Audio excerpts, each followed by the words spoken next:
Hey, what's up, everybody? It's Doug Shoemaker here with the Shoemaker Loan Team at Homestead Financial Mortgage. And it always surprises the heck out of me each year when I start doing annual reviews and I find that a client of mine has not applied for their homestead exemption or their disabled veteran exemption or any other exemption they just might qualify for. So, what I want to do really quickly is show you what I think is the easiest way to check your tax bill and know whether or not you have that exemption. So, let's go ahead and get started here. So let's go ahead and pop in just kind of a fictitious address here. And what's going to happen is it's going to pull that up.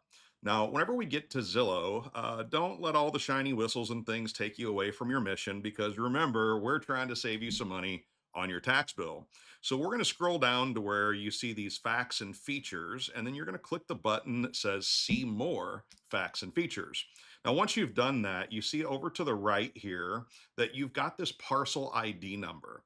Now, this is really, really important. Now, you do not have to use this parcel ID number. And frankly, you could completely skip this Zillow step altogether and go straight to your county's website and try to put in your name or the property address. But I'm here to tell you, it's really finicky. And if you've got a period wrong or a misspelling or anything at all, it's going to be really hard to find. Where if you search by this parcel ID number, it's almost always going to pull the thing up for you. Really, the only time I've seen where I have any problems with the parcel ID number is when people are looking at the wrong county's website.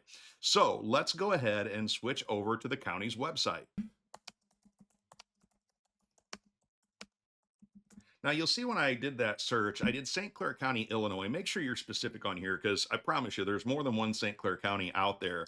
So you see that I did a search for St. Clair County, Illinois real estate tax inquiry. Right here, I'm going to pull up that property tax inquiry. And then right here, if you did a control C or a copy on that parcel ID number previously, you can now control V or paste it right in there, click search, let the little thing do its work there. All right, so now that we've got this tax bill pulled up, you're going to see over to the left-hand side a handful of numbers. Now, at the very top, you see the fair property value. Now, this is going to be the county's assessment of the value of your home. This doesn't necessarily mean this is what your home is worth. This is just what the county is assessing it at. Now, when you look at the assessor's value down here, this is basically a third of the assessed value. So from there, they're going to come down here and they're going to look at the exemptions that you have. For instance, this tax bill shows an owner occupied exemption, which anybody who bought a home as a primary residence that's living in that home as a primary residence, you should have this owner occupied exemption. Now, this is usually going to save you at least a few $100s a year. So it's definitely worth applying for this. But as I said, I just recently reviewed one of my clients' tax bills, and about a year and a half after owning the home, they still don't have their owner occupied exemption. Now, everybody, this can be fairly common because let's face it, you're going through a whole lot of stuff whenever you're getting to your loan closing and then at the closing and having to move and buy furniture and all these crazy things.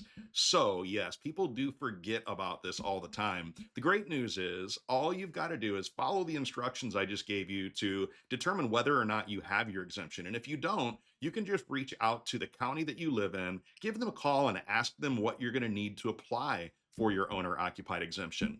Now, this exemption also applies to, as I said earlier, disabled veteran exemption, senior freeze, senior exemptions, all these different things. And not all counties apply for this for you at closing. So if you're getting ready to go to a loan closing, make sure you talk to your loan officer, your real estate agent, or your title company about steps that you can take to make sure you don't forget to apply for this exemption. Hey, if you have any other questions whatsoever about your tax bill or about any home financing questions, whether it be a purchase or refinance, or you just want to figure out what in the world's going on with this crazy economy right now, reach out. We'd be glad to help you. Thanks so much. Have a great day, and we hope to talk to you soon.